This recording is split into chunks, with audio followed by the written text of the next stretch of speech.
Opponents of President Barack Obama's new Cuba policy have threatened to block his efforts to restore diplomatic relations after 50 years of hostility.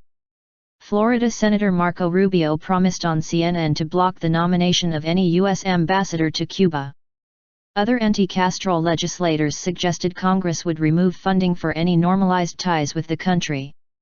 US-Cuban ties have been frozen since the early 1960s, a policy of isolation Mr. Obama condemned as a failure. On Wednesday, the U.S. president said it was time for a new approach. As part of the deal, U.S. contractor Alan Gross, 65, and an unnamed intelligence officer loyal to the U.S. were released from Cuban prison in return for 3 Cubans held in the U.S.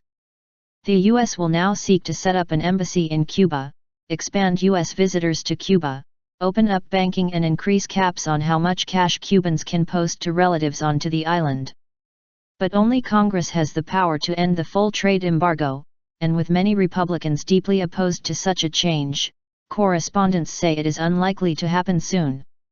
Among those opposed to restoring diplomatic relations was Democratic Senator Robert Menendez, who said he was deeply disappointed.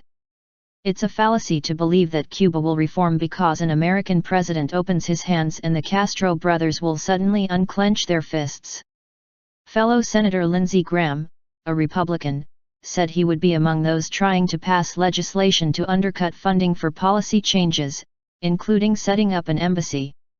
Normalizing relations with Cuba is a bad idea at a bad time, tweeted Mr. Graham, who will become chairman of a committee that determines State Department funding in January. Republican Senator Marco Rubio slammed the deal as inexplicable. Appeasing the Castro brothers will only cause other tyrants from Caracas to Tehran to Pyongyang to see that they can take advantage of President Obama's naivete during his final 2 years in office, Mr. Rubio said in a statement. Mr. Rubio told CNN on Wednesday he reserved the right to do everything within the rules of the Senate to prevent that sort of individual from ever even coming up for a vote, referring to the confirmation process for ambassadors in relation to Cuba. Their objections mirror the concerns of some dissident Cubans living in the U.S. It is a betrayal. The talks are only going to benefit Cuba, Carlos Muñoz Fontanal said at a protest in Miami's Calle Ocho. Despite this opposition by members of Congress like Mr. Rubio and Mr. Menendez, some analysts have preferred to stress that Mr. Obama has considerable support in Congress. Cynthia Arnson, director of the Latin America program at the Wilson Center, told BBC Mundo that it is important to underscore that there are many Republicans who are not resisting this or are neutral. And Tomás Bilbao, executive director of the Cuba Study Group, a non-governmental organization in Washington, highlighted the fact that the plane that brought Alan Gross back to the U.S. had 3 members of Congress on board, including Republican Jeff Flake, from Arizona. Officials said that Mr. Obama and Mr. Castro spoke by telephone on Tuesday for nearly an hour, the first presidential-level talks between the two nations since Cuba's 1959 revolution.